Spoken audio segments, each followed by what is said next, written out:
One morning, the world woke up gasping. I opened my window like I did every day, expecting to be greeted by the familiar rustling of leaves and the golden dapple of sunlight filtering through the canopy outside. But all I saw was sky raw, unfiltered, endless sky. The trees were gone. Not cut, not fallen, just gone, like they had never existed. Where towering oaks once stood, there was only cracked earth and empty silence. My breath caught in my throat, and I didn't realize it was more than shock until the coughing began. At first, people thought it was some kind of mass deforestation event, a freak disease, a government experiment gone wrong. But no chainsaws echoed through the forests, no stumps, no roots, just blank patches where entire ecosystems had vanished overnight. Across continents, from the Amazon to Central Park, trees were simply erased, like someone had pressed delete on a global keyboard. The air changed by the second. Without trees to absorb carbon dioxide or produce oxygen, the balance we'd always taken for granted began to collapse. I used to laugh at climate documentaries, thinking the real danger was centuries away. But within hours, the atmosphere began to feel thinner. I remember standing in the middle of what used to be a park, the sun beating down on naked soil, and realizing I was struggling to fill my lungs. Temperatures spiked quickly. Trees weren't just decorative.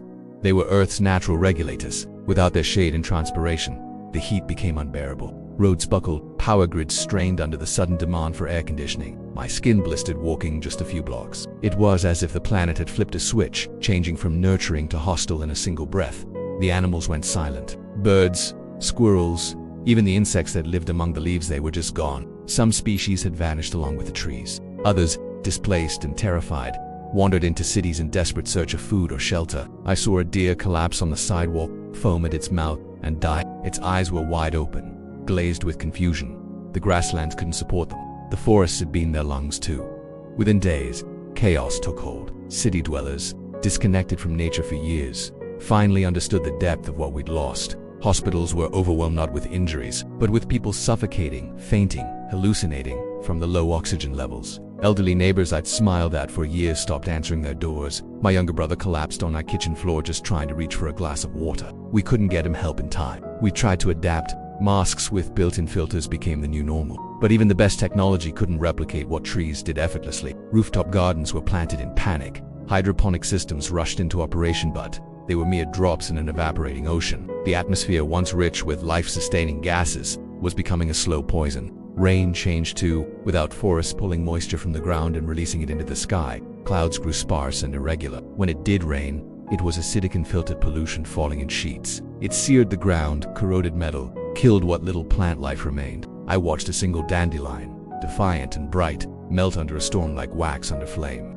Food shortages were the next wave. Crops failed without shade, without pollinators, without the nutrient cycles sustained by forest ecosystems. Supply chains crumbled. Supermarkets were raided and then abandoned. I remember trading half a bottle of water for a bruised apple and not regretting it. We used to laugh about apocalypse scenarios, zombies, alien invasions, but we never imagined our extinction would begin with something so quiet, so beautiful, just disappearing. People stopped going outside. There was no reason to. Streets were dust bowls, the air sharp with particles that stung the lungs. I taped the windows shut, hung wet towels under the door to trap whatever moisture and clean air I could. Even inside my head throbbed constantly from the low oxygen. Every breath was a labor. Conversations grew shorter. We saved our words like we used to save money, only speaking when necessary. Sleep came in brief, haunted snatches. My dreams were filled with leaves green, trembling, unreachable. I saw myself running through forests that no longer existed, breathing deep like it mattered. Then I'd wake, choking on dry air, the memory of chlorophyll still bitter on my tongue. The silence outside was maddening. Cities without birdsong, without the wind through branches, felt like tombs. Then came the fires. Without trees to anchor the soil, everything dried out. Whole regions ignited from the smallest spark power lines. Lightning, even heat itself. Wildfires raged across continents with nothing to stop them. They fed on what was left, choked the skies further, blotted out the sun. Day turned to orange twilight. Ash rained for weeks. I remember my neighbor, an old environmental science teacher, breaking down one evening as we shared a rationed water bottle. Trees didn't just give us air, she said. They held us together. They were time, memory, climate, life. Her voice cracked, and I understood then that it wasn't just the planet dying, it was something deeper, something spiritual. Like we'd lost our ancestors, our guardians. Governments collapsed under the pressure. There were too many crises at once: ecological, social, economic. Martial law was declared, then ignored. We became islands of survivalists, each trying to prolong the inevitable. I bartered, I scavenged. I learned to grow fungus in my bathroom because it was the only thing that didn't need sunlight or pollination. I don't know how much longer I'll last. The air is thin, and my head is light more often than not. But I keep thinking about a single acorn I found in a drawer, buried under some old receipts. It was cracked and dry, probably dead, but I keep it near my bed anyway.